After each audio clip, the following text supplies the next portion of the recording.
What is going on, everybody? Happy Monday. Welcome back to Weekly Wrap-Up. This is Brandon. And this is Bryce. Guys, this is our weekly comic book review show. Catch the live show every Monday at 8 p.m. Eastern Time, or catch it on the replay. Like and subscribe to the channel if this kind of comic book content interests you. As always, let us know what you guys are reading.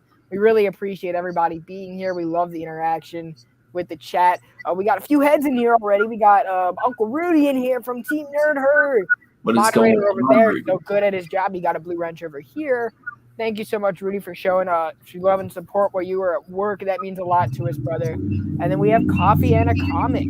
Welcome, welcome, welcome. Hope you are having a great time. Hope you're having a great Monday as well. Thank you so much for being here. Bryce, how you doing this week, bro? Doing good, man. You? I'm good. I'm good. This was a busy week. I am working on getting a new job, so that there's that. Had some situations with the puppy this weekend that was a little upsetting, but I'm glad to be here. Everything set aside, this week is going to be great for comic books, and I'm really excited that we are here today. We got our boy Manny in here. What is going on, brother? Manny? And as always, guys, let us know your pick of the week. You want to actually? I will start the show off today. You know what? Let's talk about this book. I dove into Aquaman. This is the first Aquaman book I've probably picked up since Rebirth. The creative team is Chuck Brown, who did the Black Manta miniseries, and Brandon Thomas, who's doing great work on Excellence, which is an indie book that he's doing. And he also did the Jackson Hyde stories in Future State and the Jackson Hyde Aquaman The Becoming series. The art, I'm not familiar with this person, but their work was fine. This is a weird book to me. Because they're trying to push this narrative where Jackson Hyde has all this experience in the world. Where we left off pre-Future State was Arthur Curry just had a baby with Mara, and they were exploring a great family dynamic there, and Jackson was supposed to mentor Arthur's baby, Andy, right? So Black Manta didn't kill this one? They didn't kill it. It's just like, we want to tell Jackson, because DC is doing this thing where they're casting aside legacy characters, which I'm okay with you trying to push minority characters that are lesser known. Like Jackson is a very niche character, but if you watch Teen Titans and Young Justice growing up, he's very beloved there. Oh, yeah. Which I like Jackson. I don't think he has the same experience as Arthur Curry. I don't think he has the same experience as Mara. Or even Garth. So the reason why they're pushing his narrative to me feels very forced. And I'm not digging it because they abandoned a great story just to tell his, which I'm like, which could have been told through the eyes of a Young Justice or a Titan story. Like if you wanted to focus your attention there, I think that would have been really well suited. This is a catch-up issue. This is a really big catch-up issue of where Arthur is, because we haven't seen Arthur in a hot minute. We really get to catch up with Jackson as well. We don't really get much Mara. We get a whole lot of Orem. And the whole plot point and where we're going forward is the Aquamen are now teaming up with Black Manta. And I'm just not into that. I don't know. That just seems very weird to me. That's like, I don't know. That kind of reminds me, the relationship that Aquaman and Black Manta have kind of reminds me in a similar vein. Not as severe, but similarly to Barry Allen and Eobard Thawne. Right. As far as like personal connections go. And Joshua Williamson is a much more talented DC writer to where he made that team up work. Right. But Aquaman and Black Manta, unless you have like a Jeff Johns caliber writer who wrote arguably the best Aquaman run we've ever had, it would be hard to make that team up make sense or even work. Yeah. I felt like the story was very forced. Now, I haven't read much of Aquaman since Rebirth. I think I read the issues of Future State where I think Arthur still lost his hand, but we know that from the Peter David run. Yeah. It was just really weird. This was weird. I was like, this is more of a Jackson Hyde story, but we're throwing Aquaman in here because we haven't had him in years and we're losing that part. But there is no fan base without Aquaman, right? You're not going to pick up a Jackson Hyde book, and that book just didn't sell. So I feel like this is there. Simply because of that. This is a good warm-up book. If you're into Aquaman, you're into that mythos, fine, but I'm out. I'm not giving another issue. I just didn't care. It didn't give me anything. it didn't present any new topics to me. It didn't present anything that I care about, and I don't think Jackson has the experience to be the main spotlight. That's just how I feel right now. He needs to be in the Titans book when they relaunch it. Oh yeah. We got Big Herm in here. What's going on, Station brother? Big Herm. Station Brother Joe too. Brother Joe's we got in Brother here. Joe in here. We got Sal in here. What's Sal, going what is on, going brother? on? We got JT in here. John Thomas stealing Big Herms because he's injured, and then Station. We already said what's up to Brother Joe, and we got Eric the Stash Durant, who is just on the Blame Fable Tonight show with Big Herm Missing Link 1 collection down over on IG Live. Catch that out. Get to know the Stash a little bit more. Yes, Daredevil, Batman, all these good things. We got Papa Boom Station. What's going on? Station. And I guess this is a warm-up show for PCP movie night because we're going to be talking about all 4 Superman movies next. So, I just gotta say real quick, shout out to Robbie, because I remember when I first got into comics and was buying them weekly, I was watching Robbie like every week, and now Robbie's watching me. So me and Brandon. So it's just full circle. Like Robbie is honestly one of my favorite people to watch, not because like the whole Bad Batch. They introduced me to Robbie, and I like Robbie's energy. I like what he brings to comic books. He's very enthusiastic about indies, and we need to get him back into Marvel. Sal says he thinks this would be a good jumping on point for Aquaman. Yeah, I'm with you. I agree. You're so critical and jaded, Brad. Oh, wow. You know what, Robbie? I know Aquaman's your boy. I love Aquaman. Like, I honestly really dug what Dan Abnett did, and I dug what Kelly Sue DeConnick did with Robson Roca, R.I.P., but I just didn't care. Yeah, Rebirth is great. Yeah. Peter David's run was fine. It was a cool little 90s story that got lost, but it was enjoyable. Hook Hand Arthur, yeah. Yeah, Hook. Yeah, played a little hooky.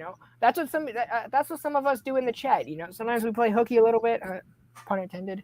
I need to stop. Sounds like I need to check out Rebirth then, because I've been looking for another Aquaman run since I have the first trade I can send your way. Chet says he's here momentarily. What's going on, brother? Thank you for joining us. What is going on, Jedi Knight? But yeah, Aquaman. Not impressed.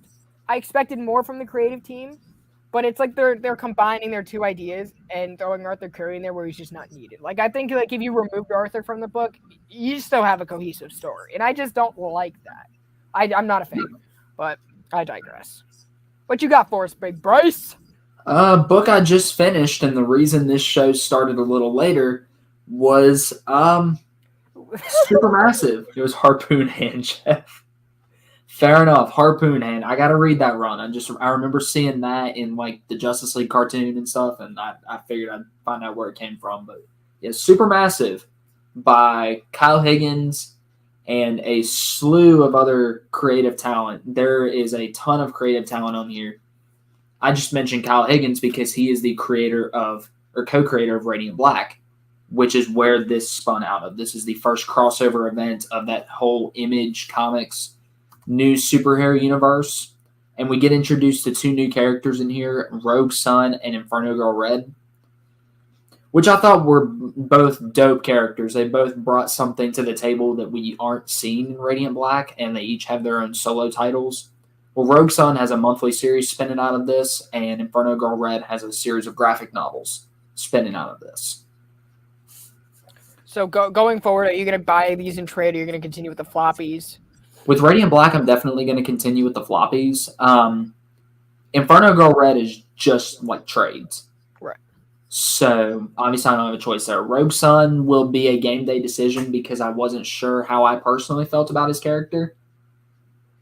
But I digress. There is in this book, we basically have these, like, this multiversal threat, these, like, kaiju vampire, like, power-sucking vampire kaiju, that these 3 heroes have to come together and fight.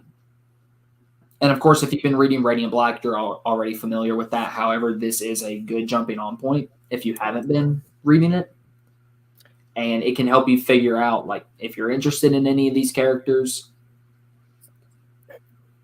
And yeah, basically they come together for that. They kind of tease things going forward.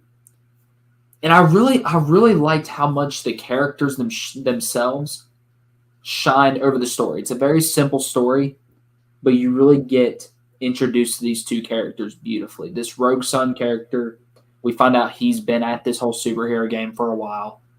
He works out of New Orleans, and he comes from a very troubled past that causes him to be more jaded.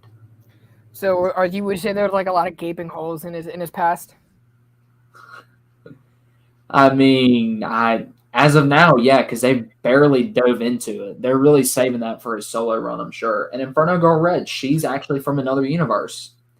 So we've been introduced to the concept of the multiverse on top of Black Hole Power Rangers and everything else in this world. Like I'm really digging it. I don't want to give too much away just because, again, I don't want to spoil Radiant Black if you guys want to go catch up on that.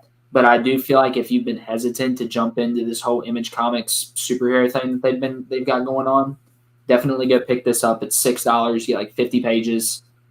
It's well worth it. Right. What's going on, Travis? Thank you for joining us, brother. Hope you're having a good Monday all the way in the north. Weather's solid. Yeah, Radiant Black is something that I have in trade. I think I'm going to continue with the trade. It sounds like a fresh adventure. I think I'm going off of like everyone's hearsay with it. Like I'm relying on you to fill me in on like what's going on in the universe because, yeah, it just like I'm not the biggest Kyle Higgins fan, but I'm gonna open my mind and stretch it out. There's a big gaping hole in my collection with Kyle Higgins. No, that's fair. And Radiant Black is one of those characters or one of those titles. The issue 4 basically switches everything. So even if you don't like the main character in issues 1 through 3, right, everything gets flipped on its head, and you will probably. What up, brother? What is going on, Melvin? Yeah. And there is a good chance that you could like the story going forward, and it's definitely getting more high concept. And it's a funny book too, in my opinion. You have like two characters, two best friends that are basically total opposites. Right. You have one that is so stressed and so just down on his luck that he's kind of a chore to be around for a little bit. And then you have another character that is so just high octane, just wants to have fun all the time. It reminds me if like Peter Parker and Johnny Storm were friends out of costume. Right. Because Peter, of course, Spider-Man like jokes and stuff all the time, but Peter Parker's an extremely down on his luck dude and kind of a pain to be around sometimes. Yep. Yeah. Shout out BJ Kicks for being here. Thank you for joining us. If you guys don't know who BJ is, he runs a very great channel on YouTube. He does a great hangout on Thursday. That's where I usually am. Definitely check him out. Definitely. We got Fable in here who had a great show yesterday with our brother Eric the Stash. Big Herm as always is missing link as always. Again, catch that replay. That was a lot of fun. And our boy Melvin, I want to give a quick shout out to Melvin. I want to talk about this guy real quick because Melvin's been reading a lot. Melvin has been reading an absurd amount of comic books lately. He's always dropping his reviews on Instagram. I've really been enjoying what he has to say. Dope. So make sure you guys definitely hit up Melvin. Check out what he's reading. He just gave a great in-depth review of Batman and Robin by Peter Tomasi and Patrick Gleason, which is honestly one of my favorite Batman stories that like outside the main Batman title. So definitely give him a follow on the IG and catch up with him. These great graphics, great content there. I adore what Melvin is doing, and I'm very proud of him. I hope to see him on the show one of these days. I really do. I hope Melvin can branch out and come on the show. I don't know if he likes showing his face much online, but maybe one of these days. Maybe one of these. I'm sure he has a very handsome face. And speaking of handsome faces, this guy does not have a very handsome face, and that is Thanos. Let's talk about Silver Surfer Rebirth number 2. I caught up on both issues 1 and 2. This is telling the story. I think it's after Infinity Gauntlet, before Infinity War, but after Infinity Crusade. That sounds like a nutshell, right? So I think it's like Infinity Crusade was after Infinity War. Yeah, it is. But I think it's like after Crusade, but before War. It goes Gauntlet. Oh, did I misspeak? It's Gauntlet War. At least the publishing order was Gauntlet War Crusade. I think Crusade is. I thought Crusade was before Infinity War. I'm going to have to fact check that. But this is obvious. This is after Infinity Gauntlet because all the gems are divided at this point.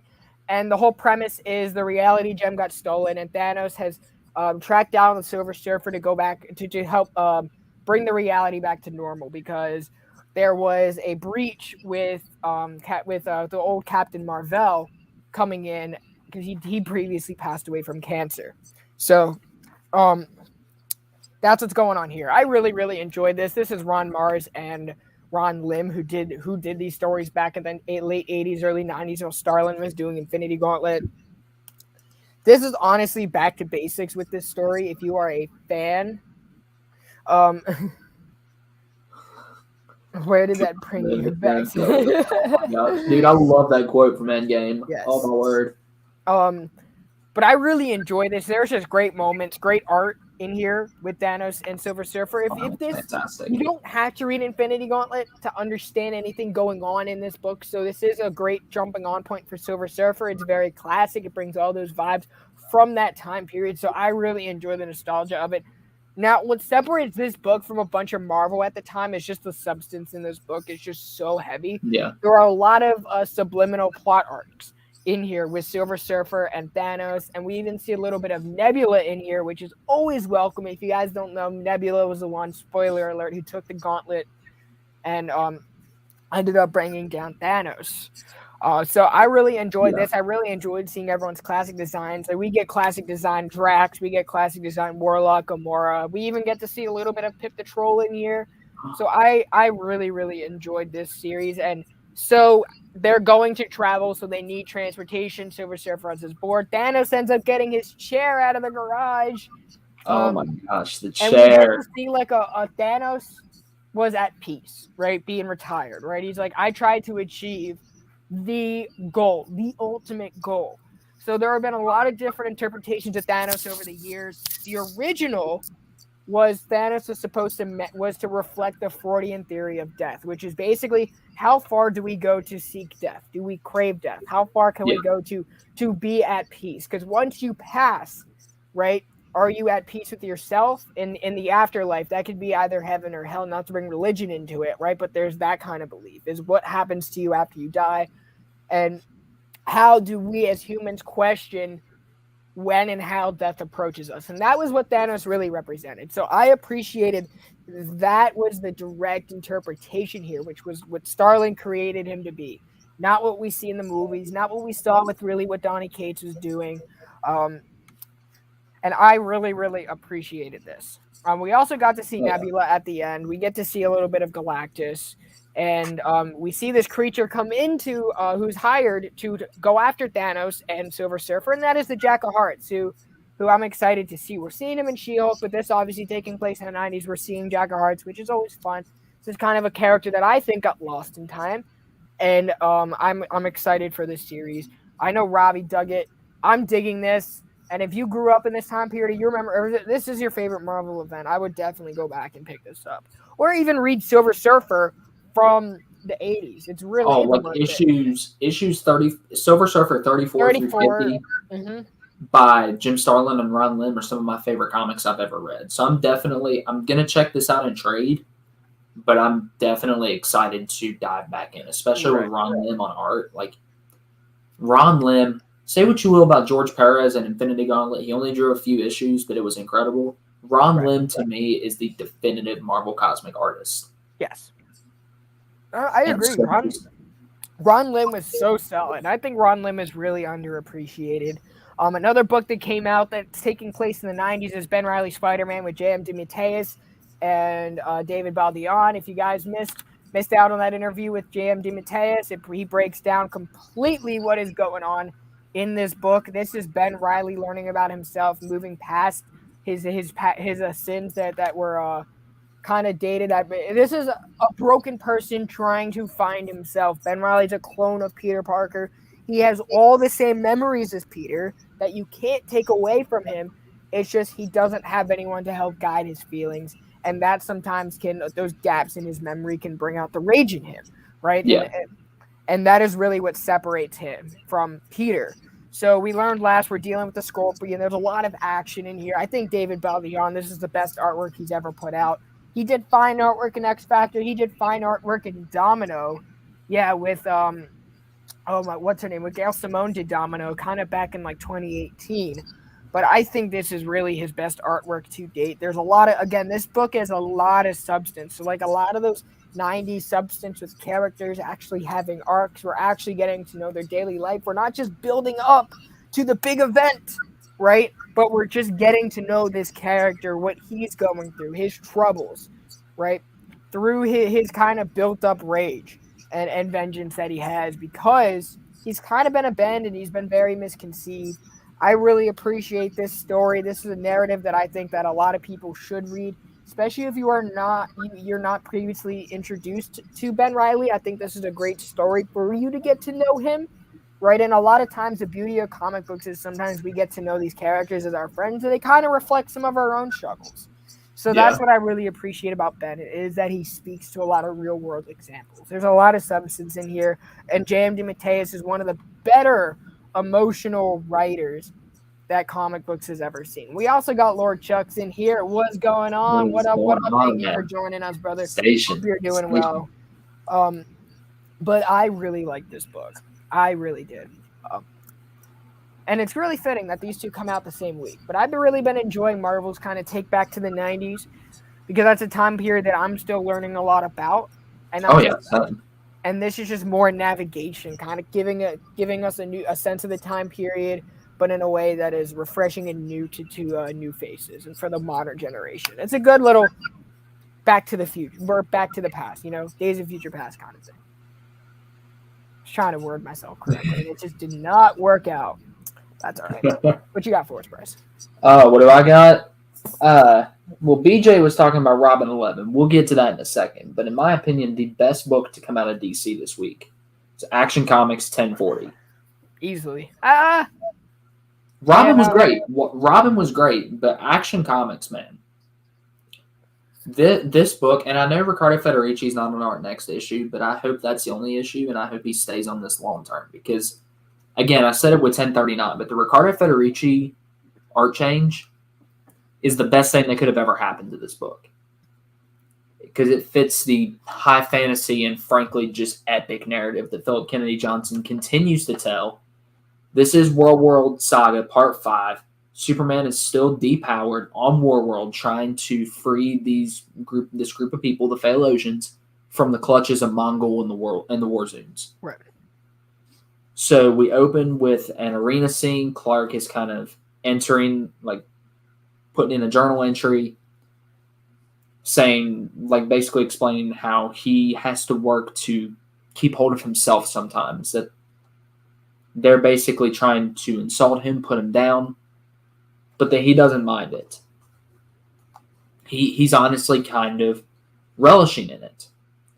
And we see he's kind of taken a liking to these two Phalosians in particular that have started to kind of agree or start to want to follow Mongol's teachings. And so we get a lot of development there with them, how Clark tries to protect them, even though Mongol thinks protecting is for the weak. We cut to a scene with him and a member of the Authority finding another member of the Authority that was thought to be lost, frozen in some sort of ice. And then, a lot of time is spent in the prison with these two kids that Clark has taken a liking to. What up, Albert? And he basically changes their perspectives about, hey, you guys, like, your people were meant to be scientists and explorers, not killers, not looters, not pirates. And he really helps change their perspective. During all that, we get a message. He gets a message saying that Midnighter is going to enact the sort of final phase of their plan. What up, 62? What is going on? And so Clark and a guy that we met in the last issue, I can't remember his name, decide to kind of explore to try to find Midnighter and stop him. Right. Along the way, Superman finds this thing embedded in the wall that we were first introduced to in issue 1033, this stone that came to Earth that the U.S. government and Atlantis were each fighting over, that sort of started Clark's quest to go to Warworld in the first place, or that sort of gave him the idea to go to Warworld in the first place. And so they're trying to explore that, but it gets interrupted by these two kids getting attacked by the Warzoons. And that is where we leave off. There's a Martian Manhunter backup story. I didn't read it, but still. For the backup story. Yeah, guys, I don't think anyone like actually cares for the backup stories right anymore. Nah, there's a few that like set up stuff, but still, guys, Action Comics, man.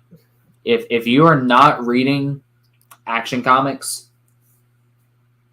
you got this and Flash are two books from DC, in my opinion. They continue to get slept on. Nobody talks about them, even though in a lot of ways they're just as good as the heavy hitters like Nightwing and Robin. I think Action Comics is one of DC's strongest titles. I think it's their most underrated title. And I would give that to Flash because I can't preach this enough. We've been saying this from day one. It is the best Superman run we've gotten in bricks in a while, in a very long time. This is a Superman-centric story that offers a new dynamic. It's like Gladiator Superman. So if anyone liked Planet Hell, you're going to like this story. If you like The Last God, you're going to like this story. It is fantastic. If you like the movie Gladiator, you're going to love this. Yes. Like, I get a lot of Jokerello! Gladiator vibes. What up, Joe? And yes, Melvin, this is the other book that I'm always preaching. Jeremy Adams' Flash Run. It didn't come out this week, but I'm always preaching this book. Go read Flash, too. And yeah, Eric, there's still time. There's still time. Just go pick up the next issue. If you want us to fill you in, we will. So.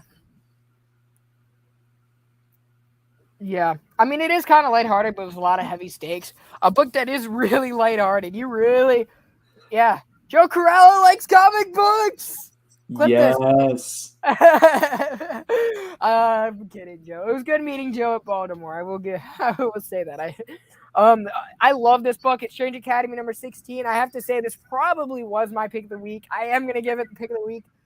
So what this book is basically Harry Potter, the Goblet of Fire, the Yule Ball. So we're getting ready for the winter ball. There's like a lot of teenage little drama of getting dates. You know, how am I going to ask a date? He's like, I can barely talk to women. I think we've all been there like at least once or twice where we had like a school dance. Even if you're like 30, you're watching this show. I'm pretty sure at one point in your life you had a hard time asking a guy or girl to go out, right? So we're playing off of that a lot, and it's just hilarious watching everyone happen. See, like, that's the beauty of the show is you never know what's going to happen. You never know. You never know what our pick of the week is. There are books that will surprise me, and if it surprises me, I will 100% give it the spotlight it deserves. If there's a saga book that didn't impress me, I will be vocal about it. That's highly unlikely, though. I'm saying if. I'm saying what if, right? Like this issue, I'll go ahead and say was a lull, and it was still incredible. Of Saga. Yeah. But it is so solid. It is so solid. And I think the writing, what up, Bobby? And I think the writing is just so much fun. Scotty Young has introduced all these characters where we get to know their personalities. We get to be attached. And I happen to really love Doyle Dormammu, who is the son of one of the biggest mystical villains of all time. Of one of the biggest pricks in comic books. So, the whole premise is this guy with red hair. He's going up to Doyle. And Doyle has a girlfriend. Emily's his girlfriend. He's one of the main characters. And he's like, this is how you do it. And he asks this girl, and she's like, it was a no yesterday, and it's a no now. And he's like, see, that's how it's done. Doyle's like, that's not how it's done, bro. And so there's just like a lot of back and forth banter. We switch over to Calvin, who's kind of gotten himself into trouble when he got his magic stripped away. So he's trying to make himself relevant. He's kind of a loner who's just kind of going down a dark path. So he ends up getting in trouble. We end up learning that he gets expelled, which brings us to another plot point. We are in Potions class. I'm calling it Potions class with Schumann, which is the professor here. I call him almost Professor Snape. This is your Professor Snape equivalent. Doyle is kind of distracted, so he ends up unleashing like a monster. He ends up like opening a portal to bring in like this dragon in. And so that ends up stemming the question of, he's like, Emily, will you go to the dance with me? And she says, she's like, yeah, but, well, she plays a joke of her. She's like, sorry, someone already asked me. She's like, no shit, I'm going with you. And then whenever, like, they kiss, Doyle just, like, turns, like, bright pink, which is hilarious to me. Oh my gosh. Like, I just love seeing him, like, bright pink, because it's, like, your face turning red, but it's, like, I'm just like, but his head's on fire, so. But his head's on fire, so it's, like, it just turns, like, with, like, a pink fire. Calvin, I said, gets expelled, so that switches over. Eric and Doyle are getting ready. Toth is getting ready. None of them know how to tie ties except for Doyle, right? So Doyle's just got to teach them how to tie ties. We're just like, oh my gosh. That is a situation we've all been in, right? And I used to work at a law firm, so I used to have to tie a tie all the time. I can do it in 30 seconds and be perfect at it. Oh, I'm gonna be honest. That's something I still have yet to learn how to do. Like when I get a tie, I get walked through it once, and then when I go to take it off, I take it off a little bit, put it over my head. I know, bro. So all of my ties are still tied. I think I have like 80 ties. That's how many ties I have. Like, cause that's how much I used to wear them. Yeah. Like, I have 80 ties. That's like insane. So we're at the dance. Emily's late. Doyle's starting to flip out. He brings her flowers, but Emily's getting ready. She leaves and she sees Calvin packing up. So she ends up being there for Calvin, and she's like, you know what? You're not getting expelled. We're going to work out this together. And Calvin's like, will you have the dance with Doyle? She's like, it's just a dance. He'll get over it. And Doyle just burns the flowers, and he just walks away, like, with his head down. And I'm just like, I, like, felt so bad for this kid. I was like, damn it. Yeah. You know what? Because I've been there before. I have been in that position. And I will admit I've been in that position. You know, I'm the smooth talker I am today because I've been in that position. I can't say I've ever really been, like, stood up. I feel you do. My heart goes out to Doyle right now. I know exactly. Oh, mine does too. I've just been rejected. Like, I'm just glad they don't, like, get my hopes up and then leave me stranded. They'll just be like, yeah, no, sorry. I'm like, fair enough. It's all right. I had a date 2 years ago and she didn't even show up. You know, I was like, shit. I mean, I didn't care because there was a prettier girl who, like, was alone too. Oh my gosh. So I was like, I guess karma just upgraded my life a little bit. So my last date was 2 years ago actually, and it was more like, yeah, I had a great time. A week later, yeah, there's not going to be a second date. Sorry. It's just you and your hand tonight. I'm not here for you. Sorry. Oh my gosh. Okay, so no, Strange Academy. I still have yet to read it, but it sounds like it's just a lot of fun. Hey. And I mean, okay, why would you want to? Okay, why would you? Melvin. Why would you stand up? The son of Dormammu. I don't know. Imagine if he went crying to his father. Yep.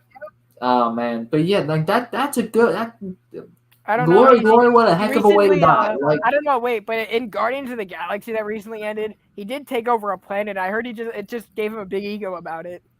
Oh my gosh. Get it? Because he took over ego. Yeah. But I remember that.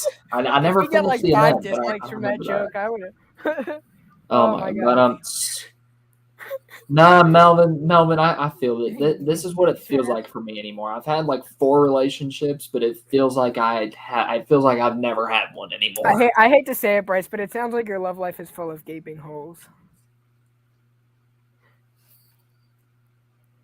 Did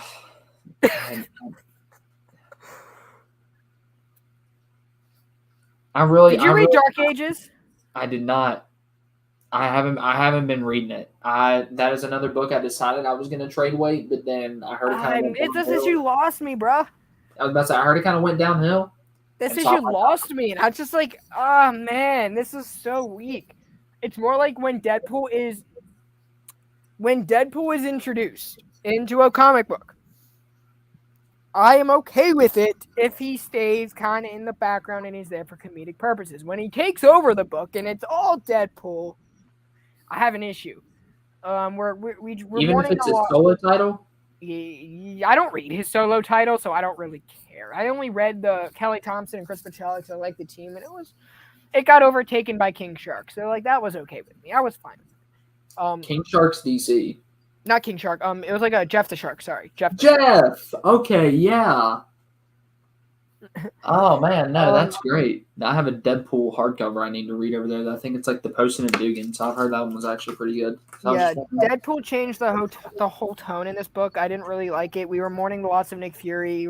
We're dealing with Devil Dinosaur, who's a character I don't care about. Apocalypse is getting to his end game, with Kilgrave and everything. And we end up learning that Miles knows how to stop everything because we find naked Miles, and there's a lot of Laura Kinnean here. Scout has her moments. Miles is a child. That is Tom Taylor writing characters that he wants to write because he used to do something to work on those characters. So fine, I get it. But Miles naked? He's a child. Who? Miles. Not in this. He's like 21. I think he's like fair enough. So this is in the future. Yeah, this book just lost me a lot. It's just not Tom Taylor's. I just think Tom Taylor tried to do like a darker tale in the Marvel Universe, but only do characters that he wanted. That he specifically was like, either I've written before and want to revisit, or that I could actually say something about. Yeah. I mean, he did do a Deadpool tie-in, like the Black, White, and Blood thing, but it was fine. And I was like, maybe he just had too much fun and decided to throw him in here.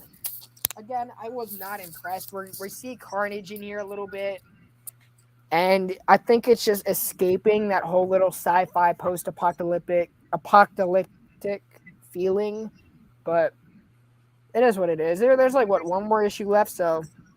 What issue is that, 5? Yeah, 5. That might be it. Me llamo T-Bone la araña discoteca. I finally got Brandon to watch Community, guys. I've been watching Community. And I think he's addicted to it. Oh my god, my mom and I try to watch 2 episodes a day. Joe, what hardcover are you talking about? I think you're talking about Strange Academy. I was wondering that myself, so I scrolled up to the chat. Our hardcover? I think it's getting like a weird kind of hardcover. I don't know, but yeah, no. I finally got Brandon to watch Community, and he loves it. I kept telling him, "Wait till you get to the paintball episode. Wait till you get to the paintball episode," and he watched it and he loved it. He's like, "That's the best episode I've seen so far." Oh, sick. It's a 1 through 18. Definitely. Sick. I'm definitely the same treatment. I'm gonna end up picking both. I have all the floppies. I have 3 copies of the first one because I have the A cover, the B cover, and then the 5th printing cover, the black and white. Because I just like the sketch cover. But bro, you should sell me the first print A cover for $5. How much is that book even going for? I have no idea. I don't know. The Russo brothers did direct that episode. They did a lot of writing on it too. That's where they got put on the map, was they wrote for Community. Community is a fun show. If anyone hasn't checked it out, you should check it out. It's the reason half the MCU exists. That's all I'm gonna say. I always say Bryce is like a little Abed, just later. I always say I have the mannerisms and the demeanor of Abed, with the ability to talk myself out of any situation like Jeff. Melvin, you're the worst. We need to get Melvin on here, right? Melvin, if you don't come on this show in 2 weeks, I'm not going to give you any more shout-outs. Actually, Melvin, I hope the next time you drink coffee, the handle's on the inside of the mug. Oh man, did you get to the episode where yes, G.I. Jeff is phenomenal. I rewatched the 8-bit, the video game episode the other day, the Journey to the Center of Hawkthorne or whatever, with my family. They didn't get into it as much, but that's probably that, or Remedial Chaos Theory with all the different timelines is probably those are my favorite episodes. Season 3 is fantastic. I really enjoyed it. I'm really enjoying Community. We're on I think we're on season 2, episode 3 or episode 2 or something. Yeah, so we're working our way through. Wait till you get to the Christmas episode of season 2. Is it like a Christmas Vacation? No. The entire thing is in stop motion animation. I don't know what I'm watching. Actually, I was going to watch Mask of the Phantasm tonight because I've never seen it. You've never seen Mask of the Phantasm? Nah. Oh man, dude, you're gonna love that. But no, like, did you get to the you got to the chicken episode, right? Where it's basically like the mafia, like it's Goodfellas but with fried chicken. Yes. I forget what happened in that episode. I was going. Abed is basically like the ringmaster, and he's like dealing with all the chicken, and he's like serving everyone up, and he becomes popular, rules the school and everything. See, you got introduced to the monkey that Troy named Annie's boobs. Yes. That monkey becomes a major player later on. Yeah, that monkey is a big We deal. talk about Annie's boobs way too much on the show. I mean, Allison Brie was a good sport about it, I guess. So. Yo, that's kind of funny. Chevy Chase is like the real MVP. Oh my gosh. What did he say? What was he like? He said big tits, medium tits, and then what he called Oh my gosh. No, one of season 1 too, just fantastic. The pool episode. Oh my god. Anyway, I digress. We're getting so off track. What I want to talk about next? Eating Meat. Oh yeah, this book sucked this week. I hated this book. Now there were 2 Joshua Williamson books that came out this week. Wait, did this come out this week or last week? This came out this week. Yeah, it did. This came out this week. One Joshua Williamson book at the top of the charts. And this book sucked. This one sucked. Now I'm pulling a Joe Corralo. This was one of the worst books I've ever read, and this was just weird storytelling. It absolutely sucked. There is no way, shape, or form I compare Slade Wilson to Captain America, and Joshua Williamson is terrible for doing so. Yes, Melvin. Yes. He's saying Allison Brie would have been a good She-Hulk. Yes. Yeah, so this is part of the show. Came out last week. Did I talk about it yet? No, I didn't. We're talking about it. We're talking about it because this pissed me off. All right, y'all. So, what's going on? Slade betrayed Black Canary. He wants to take over Trust and be the king of the villains because he thinks that because I am dying, I am old man Slade Wilson, who I'm still in my prime. I think I'm Tom Brady, who can still throw for like 500 touchdowns in a single season without deflating any footballs. So, that is what Slade is going through right now. He thinks he's the only one who can be the king of the villains. So, he ends up luring them into a trap, turning on Black Canary, and comparing himself to Captain America, saying, I have to do this for the greater good. I am a super soldier. I am this. I am that. I'm like the Star-Spangled Banner. Meanwhile, because he's dying, Black Canary's like, you got to think of your children. Second Tommy's comment. Yo, I hated this book. I hated this. This is like my worst pick of the week. This is like my least favorite book of the week, man. What is it Jm Mint calls it? Your pick of the week? WEAK? Yeah. This was a pick of the terrible, horrible, no good, very bad comic book. Oh, Robbie loves Deathstroke. I don't know whose opinion to listen to now. Oh my gosh. No, I'm kidding. Listen to Robbie's any day. No, What the hell, man? Can you believe this guy? I don't know. Oh, I'm sorry. Is your dog in there? I'm sorry? Is your dog in there? Oh, no, I'm just talking to the guy over there. I'm talking to Polaris. I'm talking about Polaris. She's over there. Polaris is over there. She's waving. Hello. If anyone doesn't know, Polaris, yeah. Wedding's next week. Bryce, Bryce is the best. Yeah. You are the best. So Black Canary goes running to the Justice League. Oliver's pissed. The art's terrible. Wally's there. That's Barry. And they're like, we gotta do something. Barry's supposed to be in a crack in the multiverse. This is drawn like Barry. This is that has to be either Wally or Jay Garrick in a different suit. Yeah. And he thinks that he can't go back to his family, right? And he's just made to be a villain. He's like, I'm tired of being that gray area. I'm picking one, and I'm picking to kill everyone. And everyone's like, he's just going nuts, right? But Rose and Respawn are there. And the tease of next issue is we're finally crossing over Robin, Batman Incorporated, to take down Deathstroke. And I was like, so basically the story that Christopher Priest did, the Batman Deathstroke crossover, this is just repeated. But maybe we don't know for sure because Robin has definitely had his own adventure. I'm just not a fan of this book. I'm just absolutely not. I'm probably going to drop it if it wasn't for the crossover. Yeah. No, actually, Jeff Lemire's the best man. You know, we're just yeah. Sweet, I look like two different white boys. Building into Dark Crisis. Okay, can I just say I love a good crisis? That not name stemming is from Deathstroke. Stupid. That name is Dark Crisis. That name is so stupid. Hey, could someone take care of a friend down here? Hello, how are you today? From today. Station from today. Pretty sure it's a bot. His first name is Man. His last name is Barg Shafta. And I don't know what Vum means. Is that supposed to rhyme with something else? That's supposed to... Vum, vum, vum, vum. We are farmers. Vum, vum, vum, vum, vum, vum. Yeah, let's see. What else do I want to talk about?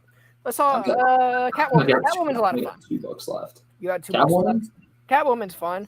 I enjoyed this book. This is the grittiest story in Batman right now. So this is a back to basics Catwoman story. She's back in Gotham. She's starting from ground zero to work up the hierarchy to solve what's going on. Some people were murdered. She has to figure out how. She's going undercover. Well, this explains why it's so stupid. Wanted for Dark Knight's medal. Dan DiDio came up with it. That's why it's so dumb. Yeah, Dan DiDio is no longer employed for a reason. Which he's fine. Year 1 into any relaunch he does. Like New 52, the first year was fine. Rebirth for the first year was fine. But he never really had a 3-4 year plan, and that's where everything got jaded. And there are a lot of gaping holes in his plan. So, Dan DiDio, I'm not going to say he shouldn't be allowed in comic shops, but he should be charged more for his comics. His DC comics. Yeah. Just kidding. I'm out. Ridiculous. Unsubscribe. Yo, Catwoman by Tini Howard. Yeah, I'm out too, man. I'm out too. Later. Nah. Fine. What's going on, everyone? Oh my gosh. So we see Catwoman going undercover. We see her kind of going through everything. There's a lot. Her ability to network and solve problems to me was really dynamic, and I really appreciated the noir, the grittiness of the story. And I think that's something we've lost in Gotham is those back alley stories. So I appreciate it because it's just so true to like Gotham and exactly how her character would operate. Going through the ranks, started at ground zero, and kind of being there for the little person in Gotham that the other people in the Bat family are too busy with whatever dark Batman tower we're dealing with. The 12-issue arc, and Batman obviously being with Incorporated, dealing with Mr. Lex Luthor. I am wrong about Dan. Okay. I'm just bitter for what he did to Nightwing. That's when I was like, the first issue of Nightwing I ever read was at like the start of the Rick Grayson crap. Yeah, no. Just like we don't talk about Bruno, we don't talk about Rick Grayson. I mean, they're lucky I stuck around. I'm so bitter about that, though. I'm terribly bitter about that. Rick Grayson and DiDio killed Alfred. Oh, and he's responsible for Heroes in Crisis, completely almost destroying Wally's character. He's the reason why we don't have Arsenal in comics today. In Jeremy Adams, we trust with Wally West. That's all I'm saying. In Jeremy Adams, we trust. You know, and what else did Dan DiDio do? He is the reason why a lot of people do not want to work. There's a reason why Jeff Johns isn't working there no more. There's a reason why Peter Tomasi and Scott Snyder aren't working there no more. The reason why DC has no depth in their creative teams to put out titles that branch out into the extensiveness of the DC mythos.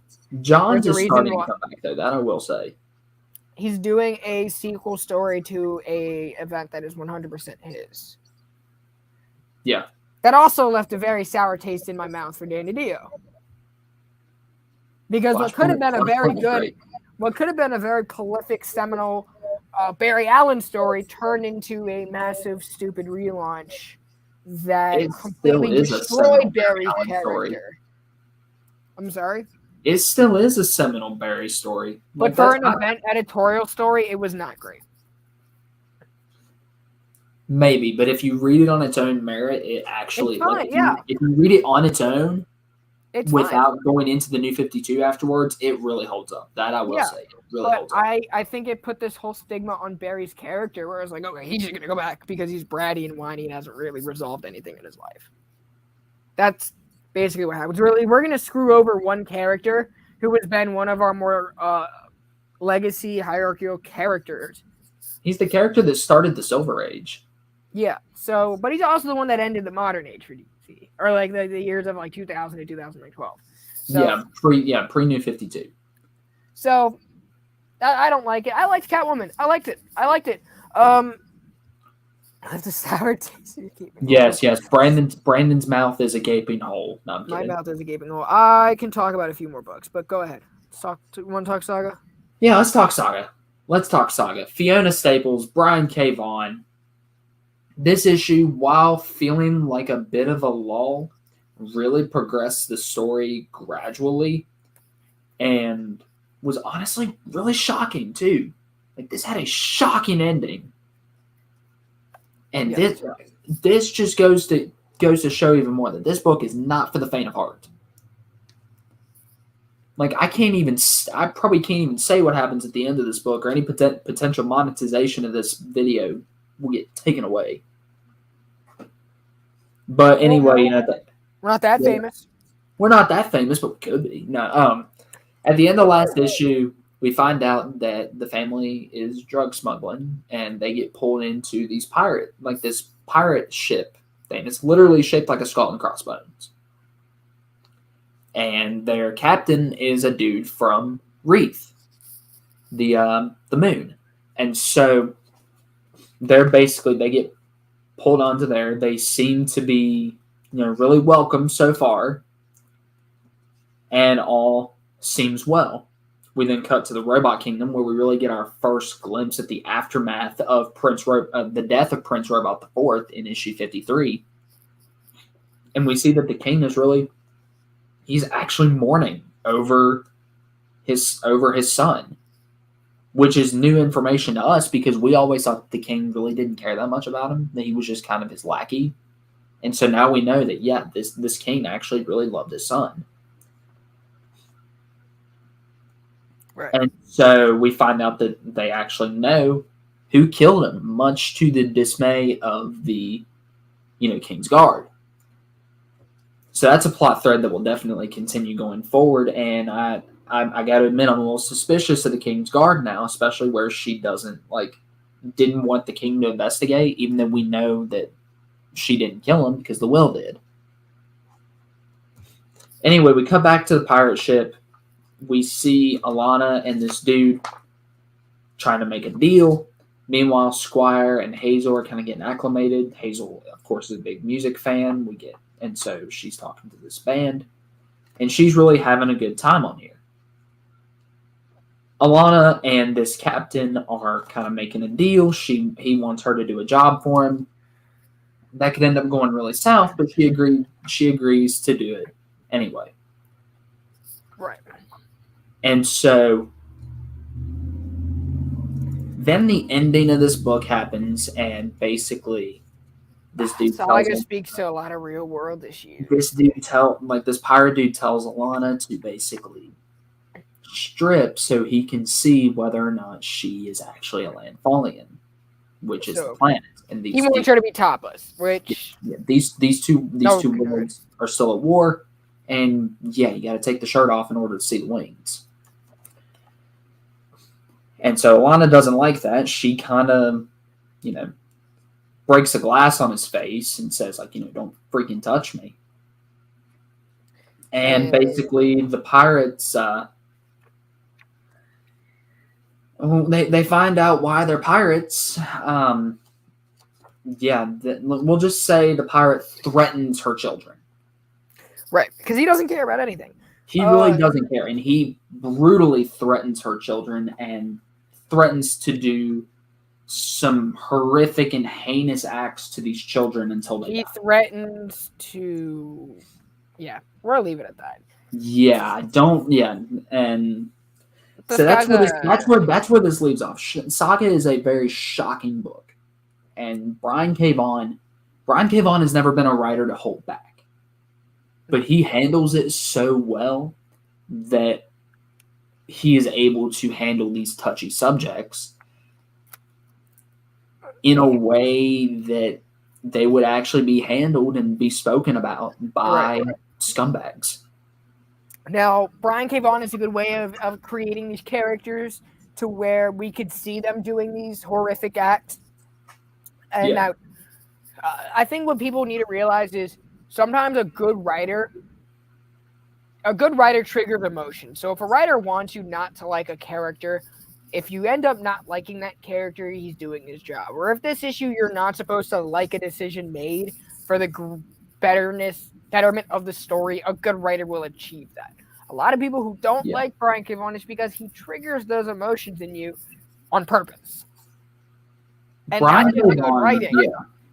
Brian K. Vaughan, to me, and I usually don't like comparing comic book writers to screenwriters, but Brian K. Vaughan and his writing and what I've read of him so far Don't say Zack Snyder. Reminds me a lot of Quentin Tarantino. Okay, I thought you were gonna say Zack Snyder. Not Zack Snyder in the slightest. It reminds me a lot of Quentin Tarantino. Well, I gotta sneeze.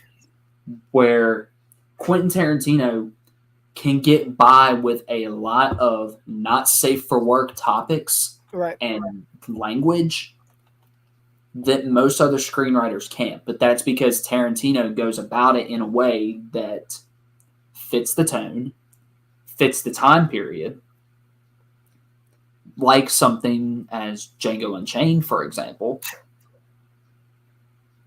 and is able to make it work to where he can tell that story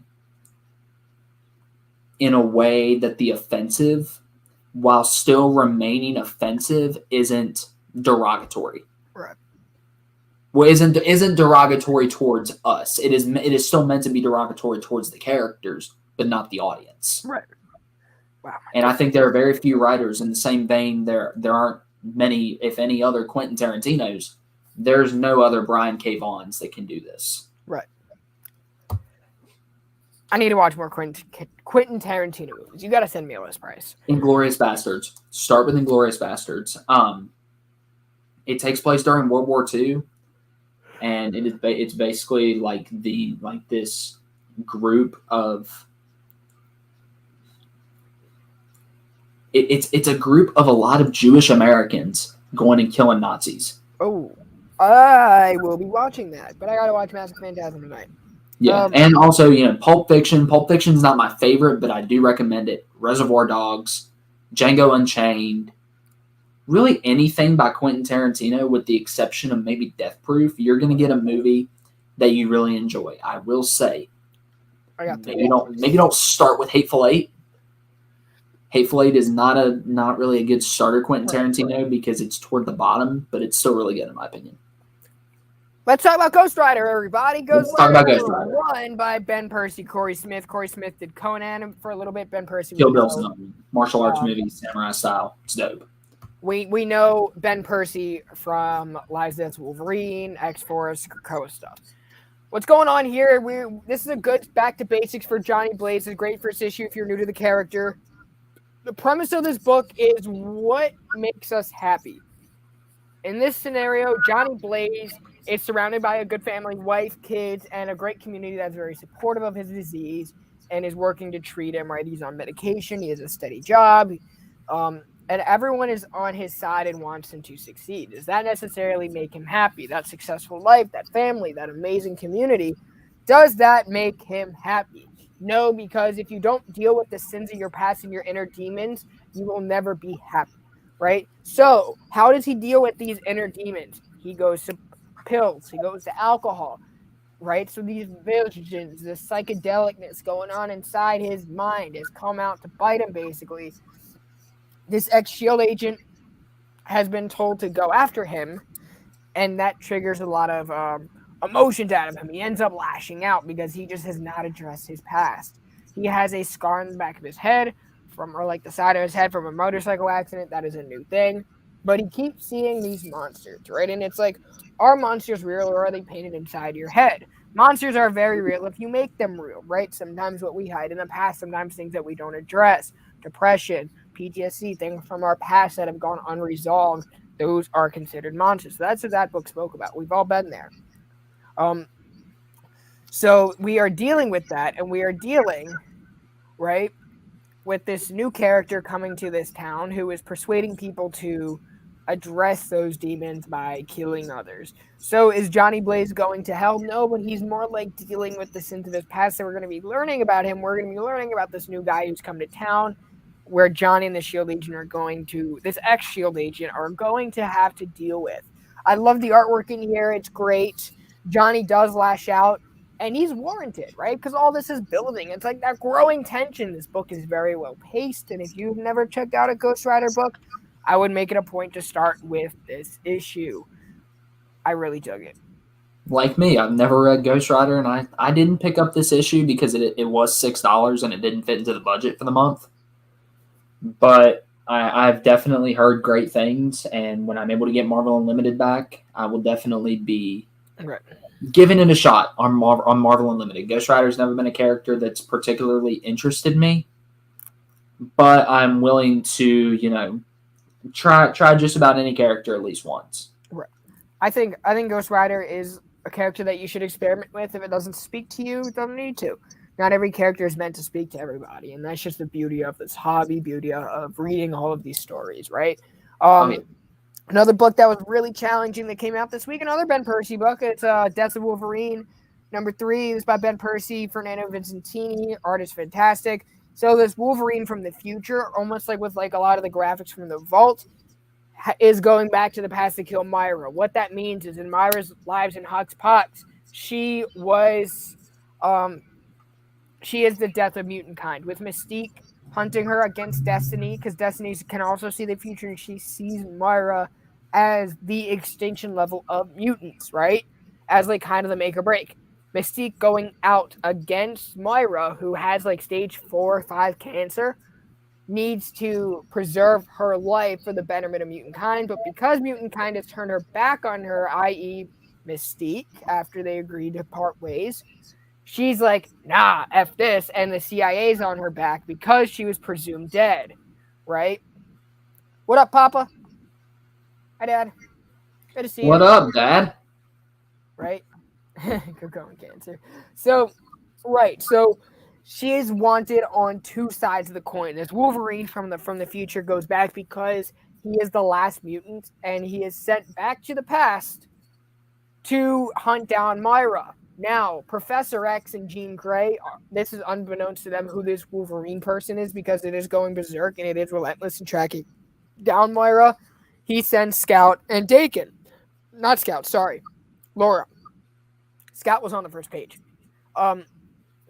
Sends Laura and Dakin. So, Bryce, you have a fan. So, essentially what's going on here is Myra finds this doctor who has helped her build this device that allows her to be the end on. Because that doctor is not questioning her, she's like, yeah, no, this plan works because this Wolverine is coming back to kill me. This plan works, and I need to do my job to protect myself. So we're learning about Myra. And her job was to kill the last mutant in the future, which was Wolverine. But Wolverine knows that. He's like, I was sent back here. So Myra is on her 9th life. This is her last life. So the fate of mutant kind is basically up to her now, which is she can either be the most prosperous person for mutant kind, or she can destroy them. But we won't know this until everything plays out and the pieces start to fall, because it can either be down one path, which leads to one of the lads we saw in Hox and Pox, or it can lead to another. So there are still 2 avenues right now, and the fate of it lies when we said that Mystique was going to be a big factor. This is what they're talking about. Not necessarily Inferno, not necessarily Nimrod, but what the connection is between Destiny, Mystique, and Myra. Yeah. Logan is sent back in time. That's why it's called the Death of Wolverine, because Wolverine's the last mutant. Myra ends up killing Wolverine and driving the mutants extinct. So that's crazy. That's absolutely crazy. That's what's going on. This is really just like a masterful tale. This is 100% Hickman's vision.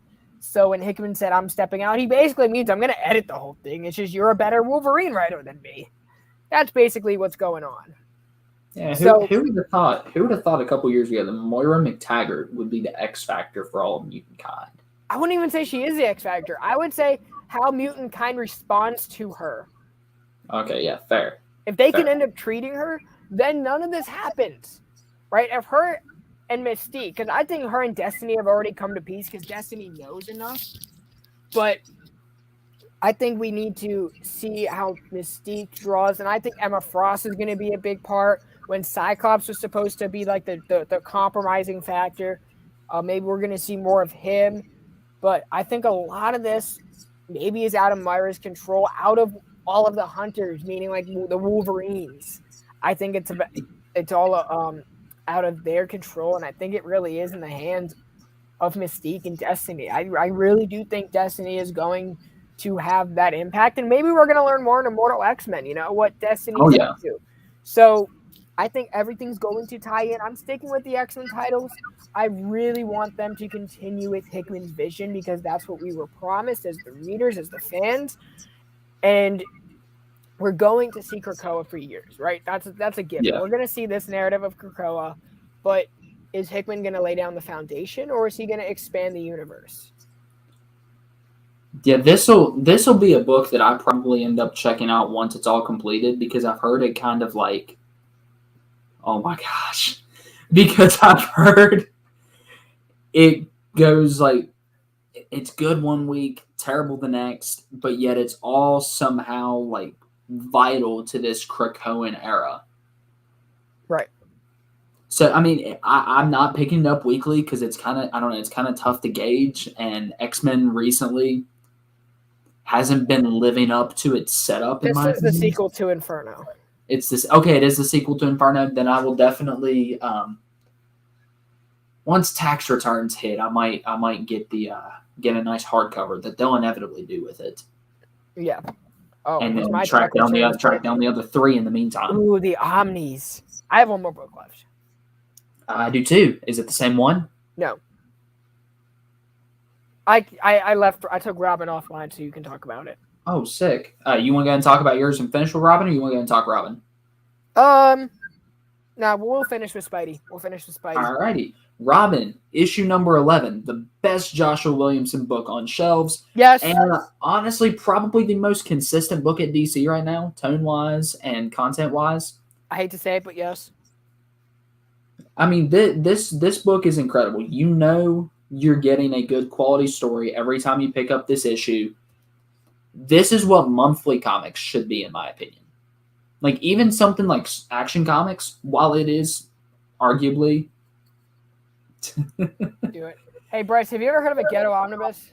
A ghetto-bus? I've got it in the ghetto omnibus. You know what we call a ghetto omnibus? Well, Bobby of the ghetto over here. I mean, he's probably got a ton, man. You might have to lend me a ghetto omnibus sometimes. Or basically, sometimes. It's all 12 issues of the whole series collected in one bag and board. Actually, no, Bobby didn't even board. He just bags. Oh my gosh. Is it, Bobby, is it like your own kind of ghetto custom bind?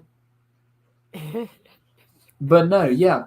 Like Action Comics even, or Nightwing, I'm sure those would probably read better in a collected format. Like Philip Kennedy Johnson especially writes very well monthly, but he writes extremely well in a collected format too. Oh, I still got to reread The Last Guy. Actually, that's on deck for tonight. But Robin is probably one of the best examples of monthly comics, and that's a real skill. But I'm finishing my Wolverine Omnibus tonight. I'm gonna finish it. Take some pictures, post it tomorrow. Actually, I'll probably start Flash tonight. My goal was to I want to read like an issue of Last Guy today and mix it in with my Flash, so I can finish it in a couple weeks. But yeah. Yeah, you hope the bag don't bust. You know what? At least it's wrapped up, so in case it busts. Oh my gosh! Ask your mom. I'll just sell some books, man. Like that's. I mean, maybe I might sell some books. Stay tuned for a potential claim sale. Maybe don't stay tuned. Yeah, I need to sell. I'm gonna start list. I might make an eBay and start listing. But yeah, we open on Lazarus Island. Raish and Mother Soul are still going back and forth, fighting with each other. And Talia's there, just kind of observing the whole thing, trying to gauge, what Damien's feeling. And Damien basically gets in the way of his grandfather and his great-grandmother and stops them. And, Raish basically says, like you're standing up to the demon's head? All right, I'll honor what you're saying for now. And so Talia gets in, does her thing. They find this thing called Lazarus resin, which is, I guess, like this sap or like Lazarus pit energy that comes from the island. Damian gets a hold of it. We find out what he does with it later, but until then, this group, Ravager, Hawk, Damian, Flatline, and Respawn, all go try to find this character, Dusk, Master Dusk, who escaped the island. And where do they go to find him? Quarter Maltese, which I haven't heard much of outside of like Young Justice, so it was great to see Corto Maltese in this book. So they're exploring. They end up splitting up, and Ravager goes with Respawn because she says like, "Yo, I need to find out who you are. I need to find out who you are." And he shows her. We don't know yet, but I can almost guarantee that we will find out who Respawn is, maybe in this crossover event or maybe a little after. Because I'm actually really interested. Like, Respawn to me is what Red X should have been, and I think I've said that before. The mystery of who Respawn is what the Red X mystery should have been. Because we are actually intrigued and we actually care about who Respawn is, because it could be a character that we potentially care a lot about. Right. And even if it's not, he's had enough development to where we will care about him. Same way we do Flatline, who's a new character in this. Right. So Hawk, Damian, and Flatline all kind of meet up. But before that, Hawk has a run-in with Lady Shiva. She basically congratulates him on winning the tournament, but basically says, there's another tournament coming. This is not the end. Talia tries to console Raish and Mother Soul, basically try to get them on not the same page, but on a page where they can stand to be in the same room with each other for a period of time. To try to solve this issue once and for all. Damian and Flatline continue to have a moment until Hawk meets up with them. They find Master Dusk, and they all three take him down in a fantastic fight scene, in my opinion. One of the Robin has some of the best action sequences on shelves right now in the superhero comic. Oh, I agree with that, 100%.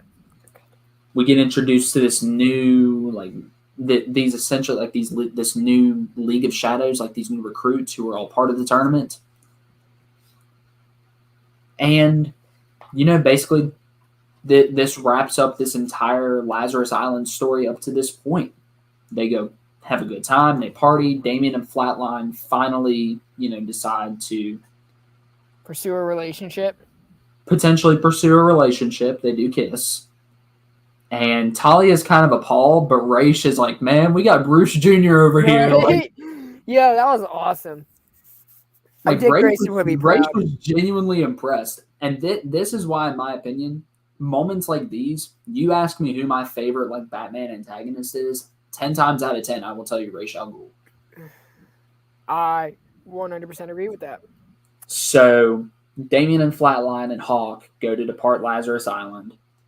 They're going their separate ways, but we know they'll come back together eventually. But until then, Damian decides he has to go back to Gotham with the Lazarus resin to potentially resurrect Alfred Pennyworth. Thank you, Joshua Williamson. Thank you, Josh. You finally did something right for DC. And I thank you. I am eternally grateful. You better mean currently, because we're not going to pretend the Flash doesn't exist.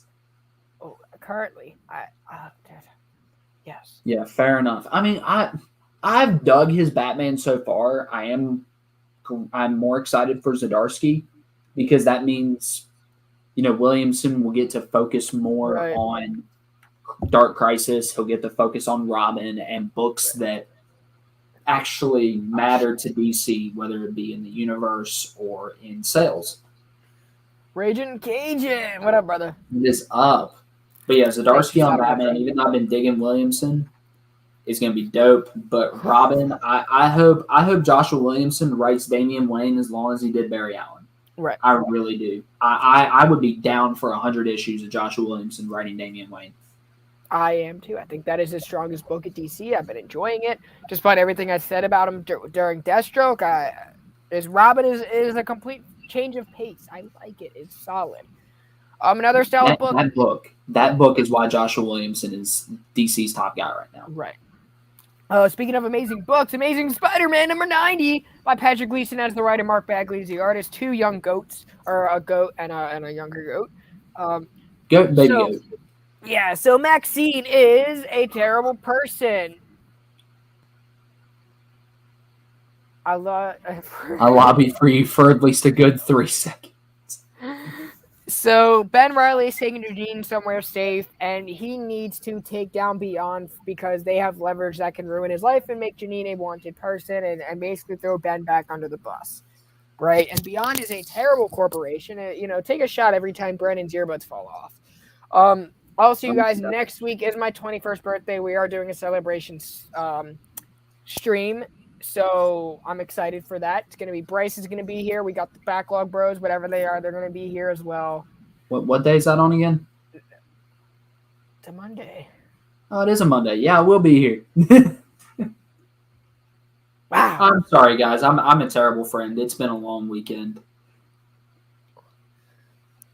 I know, right? He sucks, right?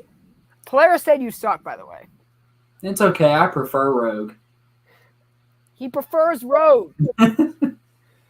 As a Southerner, something about that. They have a no-touch policy. I get it. Oh, my gosh. It's a very hands-off relationship. Well, according to Melvin, I'm Gambit, so. At least you don't need any prior hands-on experience for according to Robbie, I'm Jeff Lemire, so I either wrote Gideon Falls and Sweet Tooth, or I make playing cards explode. No in between. You're a good gambler either way. I like those odds. So we're dealing with that. Peter Parker is recovering. He's fighting Goblin Queen, which is dope. We're like kind of reminiscing the other goblins that have come up. Peter ends up going to save Ben, and they come to an agreement where they have to go destroy the Beyond Corporation together. They go to a location that is leaked to where they are camping out. And that's it. It's a great story. I'm enjoying a lot of the wordplay in here. Oh, one of the funniest things was Goblin Queen was driving her. Melvin, I will send it to you, bro. Oh, yes. Yes, but probably voice only, and we'll take what we can get. I'll take it. I'd love to hear your voice, bro. Bobby, you know who else is attending the stream? Darkseid is. Yeah, cover. You know what, Bryce? You better get me a cover D for my birthday. A what? Cover D. For what? Cover D. A cover D. Cover D's nuts. No, I'm kidding. Okay. Terrible setup. So here we go. Yes, Dad. Fantastic idea. Fantastic idea. Oh well. Shiesty. No, there. But yeah, next week's gonna be dope. So Goblin Queen is like doing like a lot of damage inside New York, and she's like driving her glider, and Spider-Man's like, "You drive like, where'd you get your driver's license from, Matt Murdock?" And I was like, "Damn, shots fired." Insulting the blind guy over here. Yeah, right. I was like, "Damn." He doesn't even know who he is anymore. Right? Actually, no. Yeah, he does. So yeah, Peter Parker's back. He's teaming up with Ben Reilly. They're on Staten Island, and they are going to be taking down the Beyond Corporation. These two guys are teaming up. And I love Mark Bagley's artwork. I mean, there is like nothing not to love about this. This is like, oh my gosh, I know. I just finished my Ultimate Spidey Omni this weekend, and oh my word, Mark Bagley can do no wrong in my opinion. Right. But I really appreciated that book. I've been enjoying it. Peter's back now, so we only have 9 more issues before we relaunch the title, guys. 9 more issues. That's crazy. Yeah, that's about it for Weekly Wrap. We got through a lot of books coming up on the channel. I have a video called Into the Donnieverse coming out. I don't know when, probably. Maybe Tuesday, maybe Wednesday. I don't know. Maybe Thursday. I think this Thursday by the latest. What else do we have coming out? Matt Fraction and Terry Dodson are going to be on the show this weekend. Steph and I, for Christ on Infinite, Rants of the Peace Family Bad Batch. All their links are in the description below. check out all of their content. Where we're doing What Are the Illuminati? So the Illuminati Explained for all of you people out there that are unaware of their recent hype for Doctor Strange. So we're going to be talking about that. I'm going to be seeing Batman on Thursday. We I'll be seeing it Friday. I think we might be doing a review on Sunday. I'm going to try to get a pre-recorded one out. Hopefully we can get that going. So we're going to try to do content all around. Make sure y'all give Michael some love from Archives. And then Bryce and I are both active on the TikToks and the IG Reel. So definitely stay tuned for all of that content.